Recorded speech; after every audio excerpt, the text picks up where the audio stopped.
शोषित समाज दल के विचार को हम लोग बताएंगे ताकि जनता में आकर्षण हो, जनता को लगे कि हाँ यह एक वास्तविक विकल्प है। जब हम राजनीति में हैं, सार्वजनिक जीवन में हैं, तो मंदिर मस्जिद गुरुद्वारा में क्या करने जाऊंगा। मंदिर मस्जिद गुरुद्वारा शासक वर्ग का औजार है, उसका हथियार है। वो 10% लोग हैं जो मौलवी है, जो पुजारी है, जो पंडित है, उसको फायदा हो रहा है, उसको कमाई हो रहा है। हमारे जनता को उससे नुकसान हो रहा है। उसी अयोध्या में हार गया जहाँ राम है और हार गया एक दलित से, एक चौधरी से, समाजवादी पार्टी के उम्मीदवार से। समता विचार मंच में आप तमाम दर्शकों को बहुत बहुत स्वागत है। अभी इस वक्त हम पटना में उपस्थित हैं। यहाँ शोषित समाज दल का एक बैठक है। यहाँ पर हमारे सामने हैं केडी यादव जी। आइए थोड़ा सा इनसे मिलकर हम बातें करते हैं। सर, अपना पहले परिचय दीजिए। मेरा नाम है कृष्णदेव सिंह यादव। मैं नालंदा जिला के हिलसा से पूर्व विधायक हूँ और आज ही क्रांतिकारी संगठन शोषित समाज दल के साथियों ने सर्वसम्मति से बिहार प्रदेश का हमें अध्यक्ष बनाए हैं। और अपने बारे में थोड़ा सा परिचय दीजिए। आखिर आप शोषित समाज दल को क्यों चुने, इसी दल को चुनकर आगे बढ़ने की क्यों निश्चय ली? ये दल शोषितों का दल है। इसका नाम ही है शोषित समाज दल। ऐसा समाज जो शोषित है उनका ही दल है। और भारत में शोषित जनता का जिन पर शासन किया जा रहा है ये 90% है। महान शहीद जगदेव प्रसाद जी नारा दिए थे 100 में 90 हम हैं, 90 भाग सब चीज़ में चाहिए हमें। तो 90 के लिए संघर्ष करना, उनके जीवन स्थिति को सुधारना, देश की तरक्की उन्नति करना, इसके लिए सैद्धांतिक रूप से, वैचारिक रूप से एकमात्र पार्टी शोषित समाज दल है भारत में। इसलिए मैं इस पार्टी को ज्वाइन किया हूँ। ज्वाइन पहले से किया हूँ। आज साथियों ने प्रदेश अध्यक्ष का जिम्मेवारी दिया है और इसी से आशा है कि यह विकल्प प्रस्तुत करेगा। भारत के जो पूंजीपति हैं, जमींदार हैं, यानी एक शब्द में कहा जाए कि भारत के जो शासक हैं, जो शोषक हैं, वो 10% हैं। उनके सत्ता को उखाड़ फेंकना और 90% जनता के लिए सत्ता को कायम करना, ये शोषित समाज दल से ही संभव है। चूंकि इसी के पास वैकल्पिक नीतियां हैं, पूंजीपति और जमींदार की जो नीतियां हैं उसका विकल्प हमारी पार्टी शोषित समाज दल में है। और इसी पार्टी से देश में बदलाव होगा, क्रांति होगा और आम जनता के जीवन स्तर उन्नत होंगे। ये देश दुनिया में और एक विकसित देश के रूप में जाना जाएगा। पहले भी ये विश्व गुरु था। महामानव गौतम बुद्ध के चलते, उनके वैज्ञानिक ज्ञान के चलते मनुवादी और ब्राह्मणवादियों ने इस देश को बहुत पीछे ढकेला है, रसातल में पहुंचा दिया है और सब नकली चीजें स्थापित कर दी हैं देश में। जो झूठी बातें हैं, जो नकली बातें हैं, जो मानवता को तोड़ता है, खंडित करता है, असमानता पर आधारित है, झूठ पर आधारित है, ऊंच नीच पर आधारित है, ये तमाम चीज को खंडित करके इसके खिलाफ संघर्ष करने वाला, लड़ने वाला पार्टी है तो शोषित समाज दल है। अच्छा, शोषित समाज दल का स्थापना राम स्वरूप वर्मा जी ने किए थे। तो राम स्वरूप वर्मा जी का आपका बात कौन अच्छा बात है जो को अच्छा लगता है? राम स्वरूप वर्मा जी उत्तर प्रदेश में और बिहार में जगदेव प्रसाद जी, ये भारत देश का दो बड़े, एक उत्तर प्रदेश जो सबसे बड़ा राज्य है जहां से 80 लोकसभा सीट है और सब कोई जानते हैं कि दिल्ली का रास्ता उत्तर प्रदेश से होकर गुजरता है। उस सबसे बड़े राज्य के वित्त मंत्री रह चुके चौधरी चरण सिंह के नेतृत्व वाली सरकार में वो एक बौद्धिक व्यक्ति थे। वो पूरे समाज को सही ढंग से विश्लेषण किए और हमारे बिहार में जो ज्ञान की धरती है, यही बिहार है और इसी बिहार में बोध गया है जहां महामानव गौतम बुद्ध को ज्ञान मिला। और उस ज्ञान से गौतम बुद्ध ने 45 साल देश भर में घूम घूम के पूरे देश को ज्ञानी बना दिया और वह ज्ञान दुनिया के दूसरे देशों में गया और तब इसी भारत को भगवान बुद्ध के ज्ञान के बदौलत कहा जाने लगा कि भारत विश्व गुरु है। गुरुओं के गुरु गौतम बुद्ध है और उन्हीं के कारण ये गुरु और शिष्य परंपरा चला, जिसको ब्राह्मणों ने आज कब्जा करके अपने हित में विकृत कर दिया है। तो ये दोनों महापुरुष, एक उत्तर प्रदेश के एक बिहार के, ये तो शहीद ही हो गए और शहीद भी हुए तो क्रांतिकारी लेनिन की तरह। रूस के क्रांतिकारी नेता जिनके नेतृत्व में रूस में क्रांति हुई, जमींदारों का शासन खत्म हुआ, पूंजीपतियों का शासन खत्म हुआ, जार का शासन खत्म हुआ, आम जनता का शासन आया रूस में। वह नेतृत्व के लड़ाई का कम्युनिस्ट पार्टी के नेतृत्व में, लाल झंडा के पार्टी के नेतृत्व में कॉमरेड व्लादिमीर इलिच लेनिन, और भारत का लेनिन कहा जाता है जागदेव प्रसाद को। तो लेनिन ही क्यों कहा जाता है? मार्क्स क्यों नहीं कहा गया? माओ से तुंग क्यों नहीं कहा गया? जागदेव प्रसाद जी को कहा गया कि ये बिहार लेनिन, भारत लेनिन है। तो इसलिए कहा गया कि लेनिन जब सरकार बना लिए, उनकी सत्ता कायम हो गई, तो वहां के जो पराजित हुए थे जार लोग, जब कॉमरेड लेनिन भाषण दे रहे थे काम सभा में, भाषण देते हुए अवस्था में उनके सीने में 3 गोलियां मारी गई और वो शहीद हुए। और बिहार में कुर्था की धरती पर भाषण ही जनता को जगा ही रहे थे जागदेव बाबू। तो इनको भी कांग्रेसी सरकार के नेतृत्व में उसके इशारे पर पुलिस के जरिए 3 गोली अस्त्या गया और उनकी भी हत्या कर दी गई। इसलिए दोनों महान क्रांतिकारी हैं, रूस के लेनिन और बिहार के जागदेव प्रसाद। इसलिए इन दोनों के नेतृत्व का यह पार्टी है। इस पार्टी में देर सवेर देश भर के जनता को आना होगा और इनके बताए रास्ते पर, दिए धारा पर हम लोग को आगे बढ़ते हुए जनता के लिए सत्ता को कब्जा करना होगा, व्यवस्था को बदल डालना होगा और जनता के हित में एक नई व्यवस्था बनाना होगा। अच्छा, जगदेव बाबू का वहाँ पर मर्डर कर दिया गया था और उनके लड़के नागमणि हैं जो समाज उनका मर्डर किया था उसी समाज के साथ है। इस विषय में क्या कहेंगे? ये तो नागमणि जी का व्यक्तिगत सोच है जी। क्रांतिकारी आदमी जन्म से नहीं, विचार से होता है। जागदेव प्रसाद जी जिस समय थे वो भी विधायक बने, मंत्री बने, बिजली मंत्री बने और जो बिहार के सामंतों का बोलबाला का सरकार था उस सरकार को गिरा दिए, चैलेंज किए और पहली बार सामाजिक न्याय के नेता को, ये जो त्रिवेणी संघ बना था उसके नेता, जो जादव कुर्मी कोयरी का तिकड़ी, उसके नेता बीपी मंडल साहब को मुख्यमंत्री बनाने का काम जागदेव। तो जागदेव बाबू विचार से क्रांतिकारी थे। कोई जरूरी नहीं कि उनका बेटा क्रांतिकारी ही हो, उनका विचार क्रांतिकारी नहीं है इसलिए के साथ हैं या उन पार्टियों के साथ हैं जिन पार्टियों के खिलाफ लड़ाई लड़ने के लिए आह्वान किए थे जागदेव प्रसाद जी, और ये उन्हीं के साथ घुटना टेक दिए हैं। तो सवाल विचारधारा का है, सवाल जन्म का नहीं, सवाल बेटा बेटी का नहीं। जो विचारधारा जागदेव प्रसाद जी दिए, वर्मा जी दिए, उस विचारधारा का नेतृत्व हमारे रामचंद्र कटियार है देश में, भारत में, शोषित समाज दल में कर रहे हैं। ये हमारे तमाम नेतृत्वकारी साथी बैठे हुए हैं, ये कर रहे हैं। इसलिए इन विचारधारा है, सिद्धांत का महत्व है और सिद्धांत मरता नहीं है।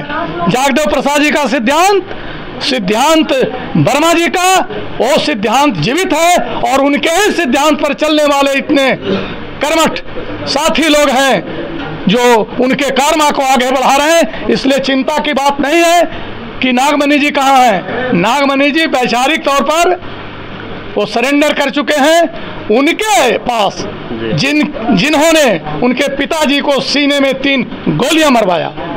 अच्छा, एक चीज़ और बताइए, अभी इस सरकार से आप क्या उम्मीद रख सकते हैं जो हिंदू मुस्लिम करता हो, मंदिर मस्जिद की बातें करता हो? कोई उम्मीद नहीं। सरकार व्यवस्था का एक पार्ट होता है जी। एक फुल फ्लेज व्यवस्था है, सिस्टम है। उस सिस्टम का एक अंग है गवर्नमेंट का अंग है 4 गो, विधायिका, न्यायपालिका, कार्यपालिका और मीडिया जी। ये चारों अंग, चारों पिलर, रूम का 4 पिलर, महल का 4 पिलर, पूंजीपति और जमींदार यानी 10% शोषक वर्ग जो शोषितों का शोषण कर रहे हैं, उनके पक्ष का सरकार है।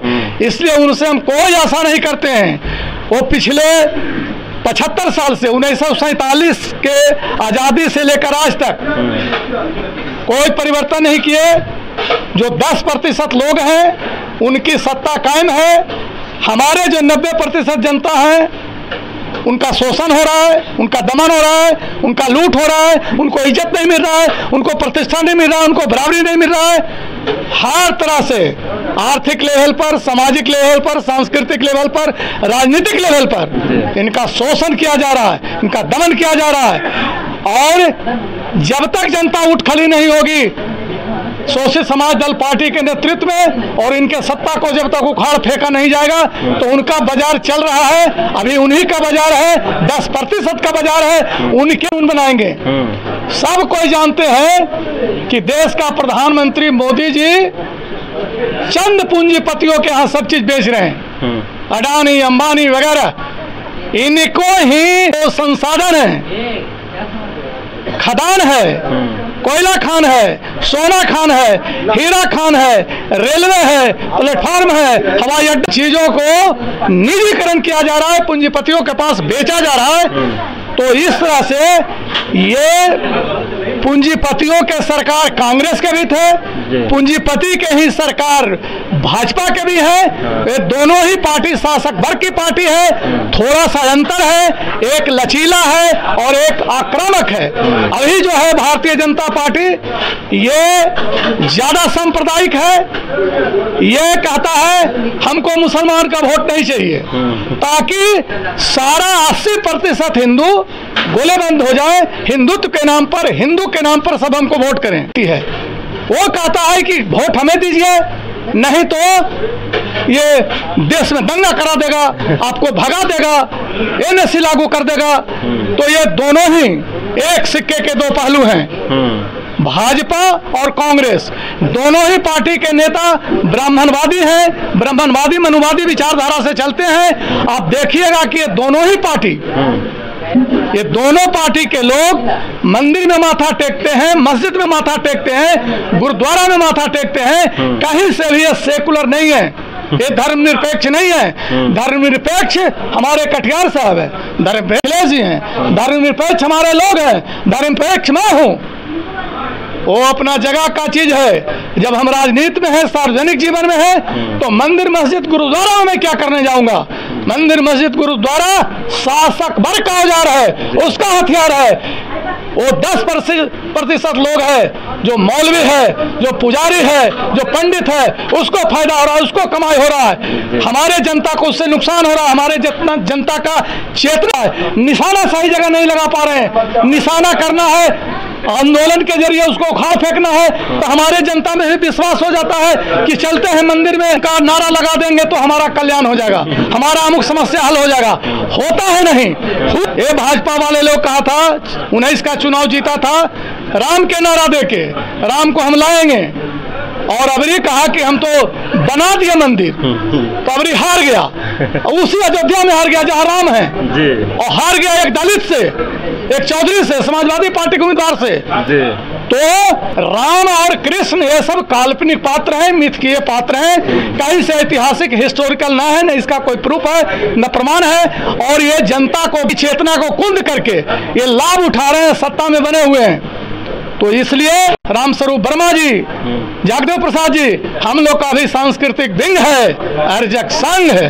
और अर्जक संघ एक क्रांतिकारी सांस्कृतिक विचारधारा का संगठन है, जिसके जरिए पूरे बिहार के जनता को, यूपी के जनता को बताने का काम किया कि असली संस्कृति क्या है। इन लोगों ने स्थापित कर दिया है कि जानो मत, मान लो, जानते हैं कुछ नहीं, केवल कहता है मान लो, और लोग मान ले रहा है। हम लोग का कहना है नहीं, हम रिसर्च करेंगे, हम अनुसंधान करेंगे, हम पढ़ेंगे, हम डिस्कशन करेंगे और जानेंगे तब मानेंगे। इसलिए हमारे और उनमें बुनियादी फर्क है, विकल्प हम ही है। देर सवेर शोषित समाज दल तमाम शोषक पार्टियों का, ये दो बड़े पार्टी कांग्रेस भाजपा सहित जितने भी क्षेत्रीय छत्रप हैं, राज्य के पार्टियां हैं, इन तमाम लोगों का विकल्प आने वाला दिन में शोषित समाज दल देगा और इसी के नेतृत्व में जनता बदलाव करेंगे और तभी जनता के जीवन स्तर और विकसित होंगे और उन्नत होंगे और फिर से विश्व गुरु कहलाएगा, ज्ञान का पताका फिर आसमान में भारत का फहरेगा। एक अंतिम में आपसे एक सवाल है सर कि शोषित समाज दल को आगे बढ़ाने के लिए आगे की टारगेट क्या है आपकी? आगे का टारगेट हमारे सभी साथी लोग अभी जस्ट डेट तय किए हैं कि इसी महीना के 23 और 24 तारीख को जगदेव प्रसाद जी के जहां गाढ़ा खून, उस क्रांतिकारी नेता का खून पुलिस की गोलियों से गिरा, उसी धरती पर 23 और 24 जून को मीटिंग करेंगे हम लोग राज्य कमेटी का। और हम साथियों के सहयोग से राज्य कमेटी के अध्यक्ष के नाते हमने आह्वान किया है कि मीटिंग में आइए, सभी साथी आइए और हम लोग 2 दिवसीय मीटिंग करेंगे, उसमें मंथन करेंगे और एक लंबा प्रोग्राम हम लोग तय करेंगे। कम से कम 3 महीना का या 4 महीना का प्रोग्राम तय करेंगे कि क्या क्या हम लोग को काम करना है और कैसे हम लोग को आगे बढ़ना है, कैसे शोषित समाज दल को आगे बढ़ाना है। ये प्रोग्राम वैज्ञानिक रूप से हम लोग सजा करके लेंगे और स्टेप हम लोग एक दूसरे से जुड़ा हुआ रहेगा और एक दूसरे से जुड़ करके काम को आगे बढ़ाया जाएगा। हमारे राज्य कमेटी में जितने भी साथी हैं, सबके काम बंटवारा किए जाएंगे। जो राज्य कमेटी में बने हैं उनको काम बांटा जाएगा कि आपका इसका जिम्मेवारी, आपका इसका, और अगली मीटिंग में फिर उसका समीक्षा किया जाएगा कि आप पर जो जिम्मेवारी था, 1 महीना का टाइम दिया गया, आपने कितना प्रतिशत अचीवमेंट हासिल किया, कितना प्रतिशत कमी रह गई, कमी क्यों रह गई। ये सारी चीज का समीक्षा करते हुए पार्टी को मजबूत भी किया जाएगा और संगठन को बढ़ाया भी जाएगा और तमाम साथी को वैचारिक रूप से मजबूत बनाने के लिए हम लोग क्लासेज भी चलाएंगे।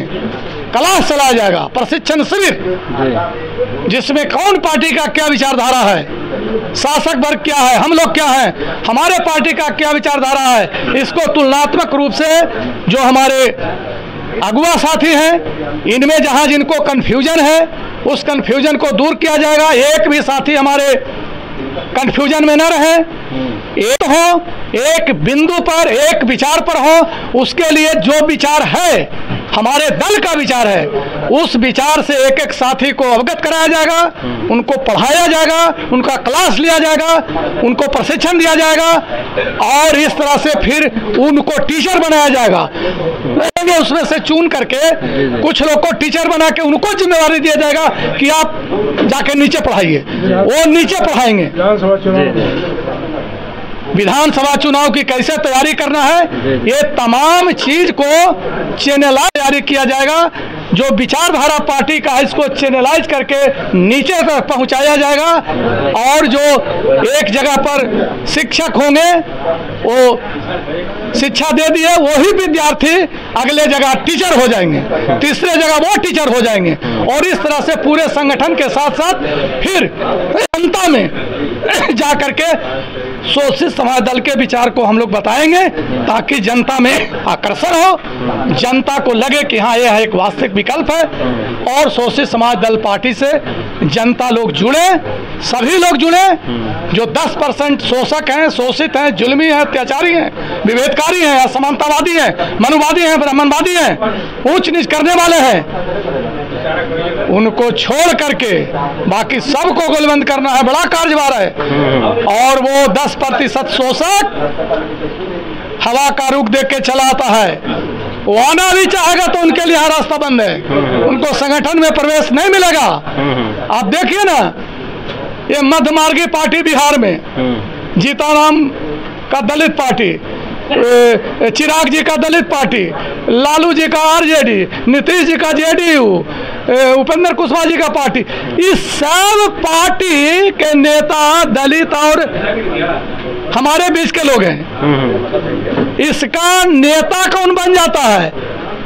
तो मनोज झा, तो फलनमा तिवारी, तो चिलनमा भूमिहार, इस सब पार्टी का नेता आकर के बन जाता है भूमिहार और ब्रह्म। ऐसा स्कोप शोषित समाज दल में नहीं है। जब ताकत हमारी बढ़ेगी तो यहाँ वो ललकेंगे, लेकिन पहले ही उनका यहाँ ब्रेक है, हमारे ही लोग आगे बढ़ेंगे, उनको हम लोग यहाँ कोई जगह देने वाले नहीं है, क्योंकि उनका आदत है शोषण करने का। वो यहाँ भी आएंगे तो शोषण का ही बात सोचेंगे, इसलिए उनका दरवाजा बंद है। चलिए, तो अभी आप लोगों ने केडी यादव जी के बात को सुने। अगर इनका बात आप लोगों को अच्छा होगा, अगर मेरा वीडियो आप पहला बार मेरे चैनल पर देख रहे हैं तो मेरे चैनल को सब्सक्राइब कीजिए तथा वीडियो को लाइक, कमेंट और शेयर जरूर कीजिए। धन्यवाद।